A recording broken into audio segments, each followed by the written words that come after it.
Bonjour à tous dans cette nouvelle vidéo. Aujourd'hui nous allons voir si le marché, les marchés financiers ou la bourse, c'est rentable.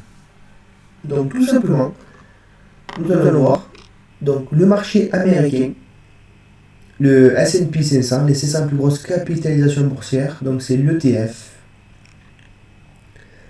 Donc on va voir la performance sur 10 ans est de 14%.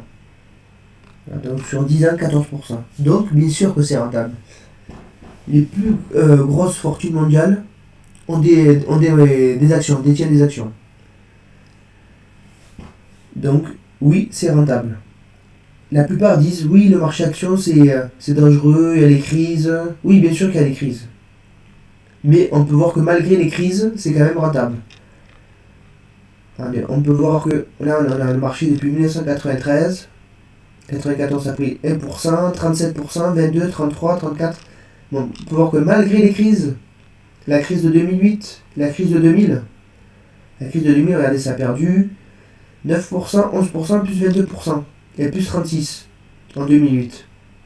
Mais on peut voir que ça, le cours, en 95, il a fait 37%, 28%, on peut voir que ça rattrape quand même. Donc sur le long terme, c'est rentable. On va aussi aller voir le graphique du S&P 500. Donc on peut voir que la crise ici, de 2000 à 2003, c'était ici, et de 2007 à 2008 à peu près, ici. On peut voir que si on l'avait acheté avant la crise, on peut voir qu'on aurait été gagnant. De toute façon, sur le long terme, le marché est haussier.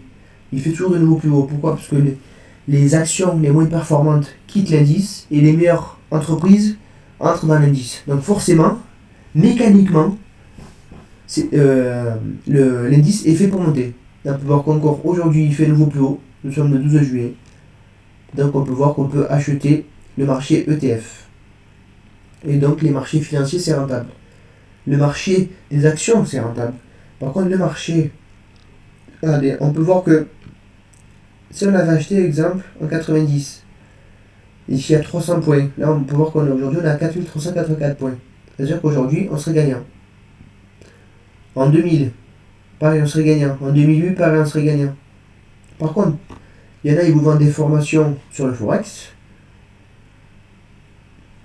On va aller voir le Forex, notamment l'euro-dollar.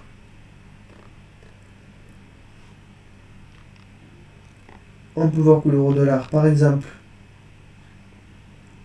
si on l'avait acheté ici, au plus haut, en 95, eh ben là, on l'avait acheté à 1,43, et on peut voir que là, il est à 1,18. Là, on serait perdant. Donc, on peut voir que là, ici, on a une chance sur deux de gagner. Que le S&P 500, on a plus d'une chance sur deux de gagner.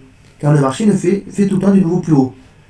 Donc, on peut dire que c'est important de détenir des actions, ou alors un ETF. Je vous ferai d'autres vidéos pour préparer un portefeuille, parce que c'est vrai que quand il y a des crises, voir son portefeuille à moins 37%, ça fait mal. Ou à moins 22%. Il y a des stratégies, je vous ferai d'autres vidéos. Suivez mes vidéos, likez, suivez-moi. À bientôt, ciao.